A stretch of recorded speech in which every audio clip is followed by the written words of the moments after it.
देखते हैं आप अर्लियर एटॉमिक मॉडल्स की बात कर लेते हैं यहाँ पर इस वीडियो में।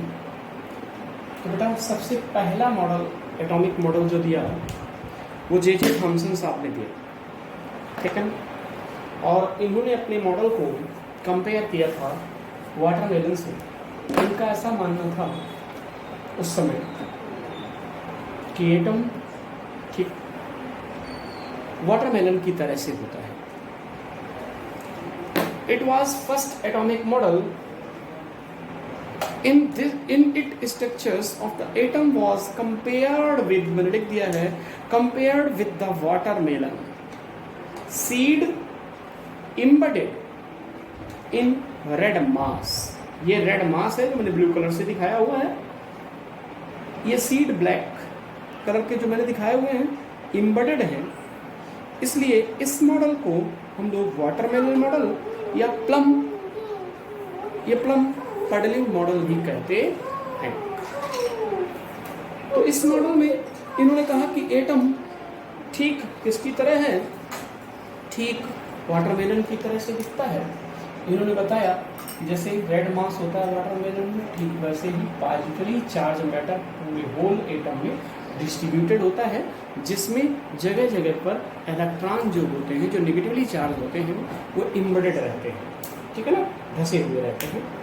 ये मॉडल बहुत लंबे समय तक नहीं चला क्योंकि इस मॉडल में बहुत ज़्यादा खामियां थी, बहुत ज़्यादा डिमेरिट्स हैं इसकी, कई सारी कमियां थी उन मॉडल जिनकी वजह से ये मॉडल लंबे समय तक नहीं चल सका। लेकिन फर्स्ट मॉडल था, इस पर्पज से इस मॉडल का भी अपने आप में काफ़ी महत्व, काफ़ी इंपॉर्टेंस हो जाती है। According to this model partially charge is spreaded over the sphere.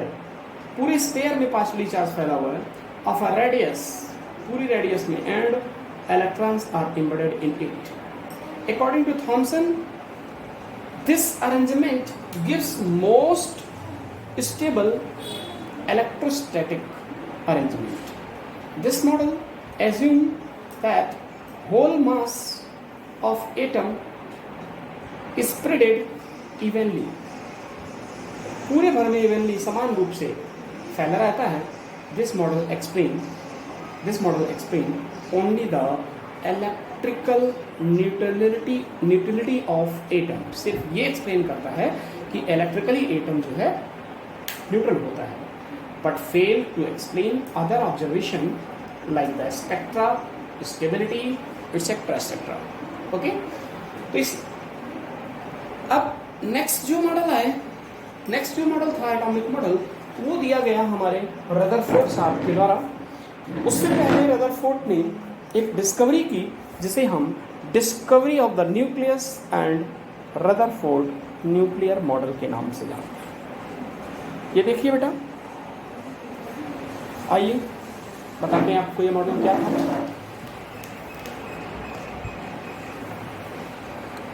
Discovery of the nucleus given by the Ernest Rutherford, पूरा नाम था साइंटिस्ट का अर्नेस्ट रदरफोर्ड। आपने क्या किया मैं पहले एक्सप्लेन करता हूँ।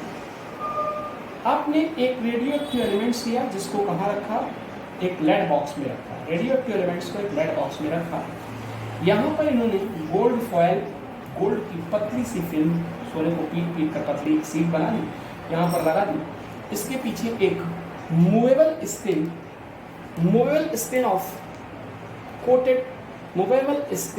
Coated with zinc sulphide. एक जिंक सल्फाइड से अंदर की तरफ इसमें पेंट थी और रोटेट करती हुई मूवेबल स्क्रीन थी। ये इस तरह से वो रोटेट कर रही थी। अब क्या किया आपने, ध्यान दीजिए। रेडियो एक्टिव एलिमेंट्स क्या रिलीज करते हैं, ray of the alpha particles. इनसे अल्फा पार्टिकल्स निकलते हैं। ये alpha particles, most of the alpha particles, इसका मतलब क्या था, ऑब्जर्वेशन देखिए यहाँ पर क्या मिला, मैंने लिखा भी हुआ। इसमें most of the alpha particles travel करते हैं स्ट्रेट लाइन। ज्यादातर अल्फा पार्टिकल्स बेटा स्ट्रेट लाइन में ट्रेवल करते हैं, ठीक है। और few of the alpha particles scattered in the small angle. इसमें से कुछ अल्फा पार्टिकल्स ऐसे होते हैं जो स्मॉल एंगल पर स्कैटर्ड हो जाते हैं। वेरी फ्यू, बहुत कम ऐसे अल्फा पार्टिकल्स हैं जो लार्ज एंगल पर, देखिए जरा, जो लार्ज एंगल पर क्या होते हैं, स्कैटर्ड होते हैं। सम ऑफ द अल्फा पार्टिकल्स, उनमें से कुछ ऐसे भी अल्फा पार्टिकल्स थे वो अपने ओरिजिनल पाथ पर, जिस पाथ से गए उसी पाथ से वापस रिटर्न हो गए। ठीक है, तो ये कुछ ऑब्जर्वेशन थे। इन ऑब्जर्वेशन के पॉइंट्स को मैंने इंपॉर्टेंट रूप में यहाँ पर लिखा हुआ है, देखिए जरा ध्यान से, इस तरह से लिखा है बोर्ड के अपने राइट हैंड साइड पर। देखिए बेटा, ये ऑब्जर्वेशन कैसे दिए मैंने।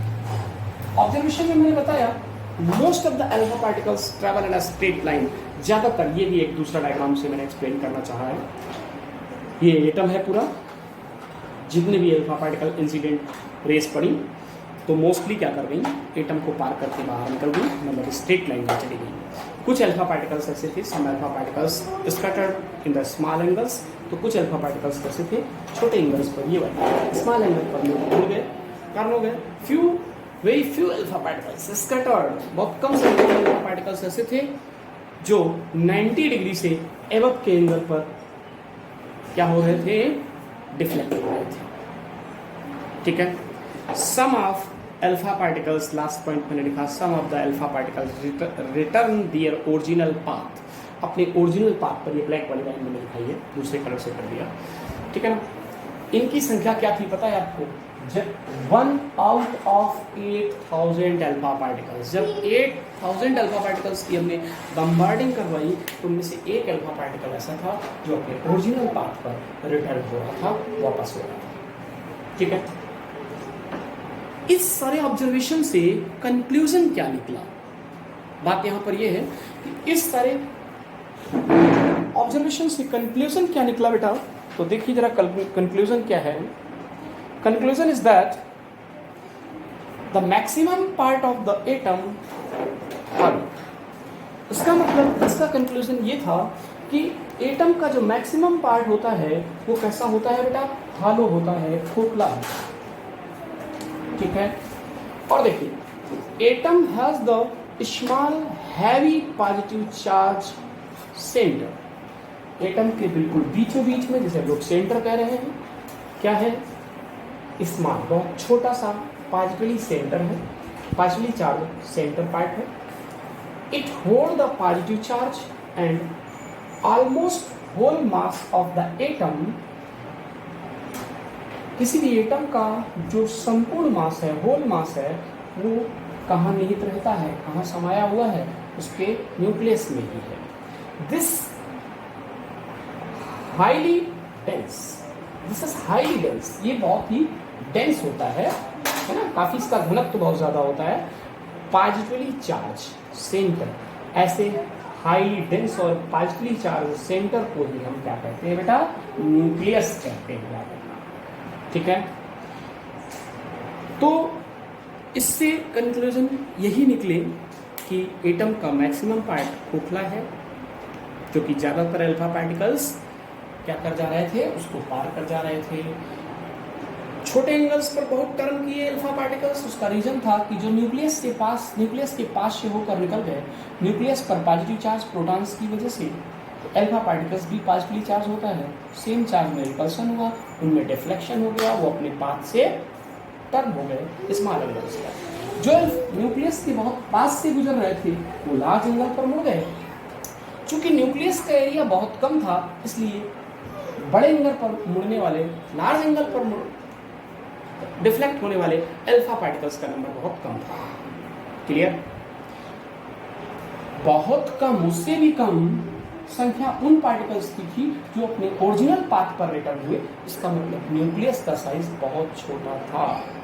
जरा देखिए, तो इसके साइज की बात अभी हम बताएंगे। वैसे और जो साइज होता है किसी न्यूक्लियस का एटम के कंपैरिजन में, रदरफोर्ड साहब ने ये बात बताई थी कि एटम के कंपैरिजन में न्यूक्लियस का जो साइज होता है वो 1 लाख टाइम क्या होता है, स्मॉलर होता है, size of nucleus than atom. तो इस तरह से हमारा ये Rutherford alpha scattering experiment of the Rutherford के नाम से भी जाना जाता है, alpha scattering experiment of Rutherford. ठीक है, इसको नोट कर लीजिएगा आप। उसके बाद आगे देखिए अब नेक्स्ट मॉडल। आइए देखते हैं बेटा रदरफोर्ड एटॉमिक मॉडल।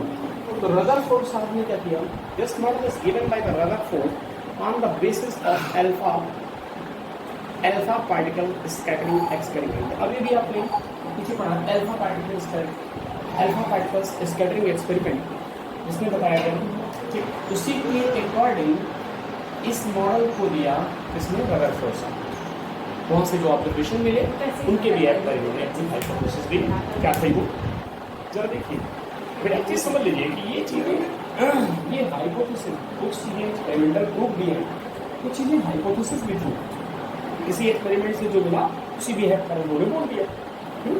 तो उन्होंने कहा कि एटम इज एक्सट्रीमली स्मॉल। जो एटम होता है वो बहुत ही छोटा, स्फेरिकल मतलब गोलाकार और इलेक्ट्रिकली न्यूट्रल मतलब कहने का कि जितने पाइलेट उतनी नेगेटिव चार्ज होती है इलेक्ट्रिकली क्या हो जाता है एक तरफ न्यूट्रल हो जाता है। इन विच मेजर पार्ट आर और खाली, जिसका मैक्सिमम पार्ट देखिए खोखला होता है, ये सिर्फ बीच वाला पार्ट कैसा होता है न्यूक्लियस, ये डेंस होता है। ठीक है।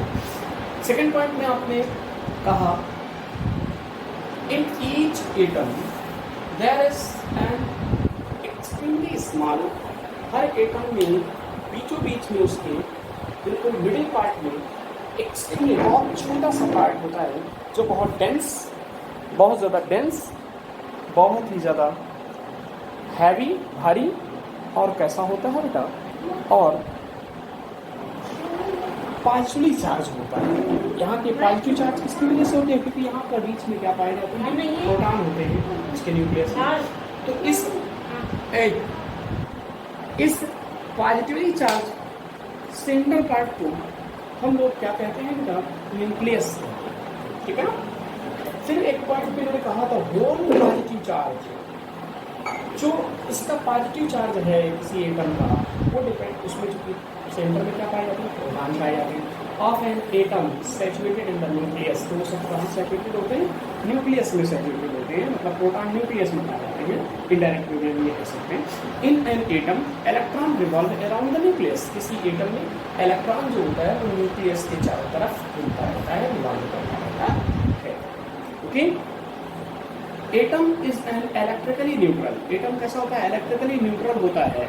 बिकॉज क्यों न्यूट्रल होता है, क्योंकि जितने इसमें इलेक्ट्रॉन होते हैं किसी एटम में उनकी संख्या बराबर होती है नंबर ऑफ प्रोटॉनों की, मतलब number of proton is equal to number of electron. So atom is electrically neutral. अब देखिए एक और पॉइंट था इन्होंने दिया, क्या दिया इन्होंने बताया the size of the nucleus is the very small in comparison to atom. Atom के कंपेरिजन में this is the whole atom, this is the nucleus. तो न्यूक्लियस की साइज कितनी 1 × 10⁻⁻10 मीटर, जबकि साइज ऑफ द एटम कितनी 1 × 10⁻⁻15 metre. दोनों के बीच में कितने का डिफरेंस 10⁵ मीटर का डिफरेंस। यानी कि कोई भी एटम कोई भी न्यूक्लियस उसके अपने एटम के कंपेरिजन में कितने टाइम छोटा होता है 1 लाख टाइम छोटा होता है, 1 लाख टाइम स्मॉलर होता है न्यूक्लियस एटम के कंपेरिजन में। ठीक थी बिल्कुल। The size of the nucleus is the very small in comparison to the atom. एक बात और कही electron revolve around the nucleus. Electron revolve करता है न्यूक्लियस के चारों तरफ। एंड एटम लाइक प्लैनेट्स, जिस तरह से प्लैनेट रिवॉल्व करता है, जिस तरह से प्लैनेट कहाँ रिवॉल्व करता है, जिस तरह से प्लैनेट रिवॉल्व करते हैं इसकी तरफ सन के चारों तरफ। So this model also known as planetary model. इसलिए इसे प्लैनेटरी मॉडल या सोलर मॉडल भी मैंने कहा, इसे सोलर मॉडल भी कहा गया। ठीक है ना। तो सोलर सिस्टम में भी हमारे यही होता है, सन के चारों तरफ सारे प्लैनेट्स क्या करते हैं रिवॉल्व करते रहते हैं। चलिए बात करते हैं लिमिटेशंस की।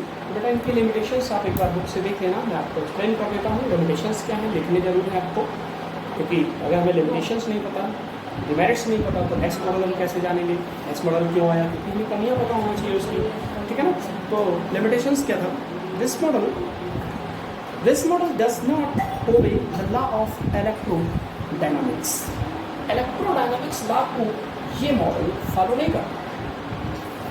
This model does not obey the law of electrodynamics. Electrodynamics कहता है कि जब कोई चार्ज पार्टिकल, ये इलेक्ट्रॉन चार्ज पार्टिकल है, कोई एक्सट्रीमली स्मॉल चार्ज पार्टिकल किसी दूसरे चार्ज पार्टिकल के चारों तरफ रिवॉल्व करता है, तो रिवॉल्व करते समय वो कुछ एनर्जी क्या करता है, इमिट करता है, एनर्जी रिलीज करता है। जब एनर्जी रिलीज करेगा तो उसके पास एनर्जी की धीरे धीरे कमी आने लगेगी रिवॉल्व करते हुए इलेक्ट्रॉन के चारों तरफ। न्यूक्लियस के चारों तरफ इलेक्ट्रॉन रिवॉल्व कर रहा है और एनर्जी इमिट कर रहा है।